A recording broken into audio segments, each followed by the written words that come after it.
ఈ అగ్నిగుండం అనేది ఒకరోజు 2 రోజులు కాదు. లేకపోతే భూమి మీద నేను ఒక 70 సంవత్సరాలు బ్రతికాను, సరే పొరపాట్లు చేశాను, 70 సంవత్సరం తర్వాత బయటికి తీస్తాడు దేవుడు, అప్పుడు పరలోకం ఇస్తాడు అనుకుంటున్నారేమో.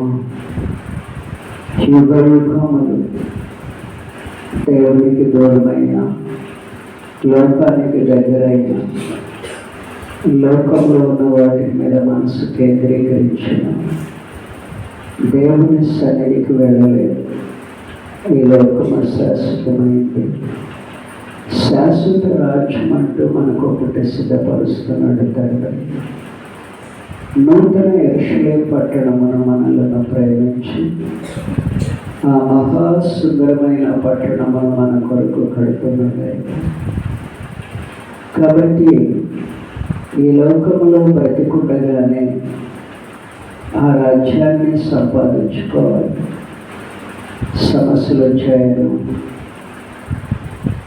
శోధన వచ్చిందనో, రోగం వచ్చిందనో దేవునికి ఏమాత్రం దూరం కావద్దు.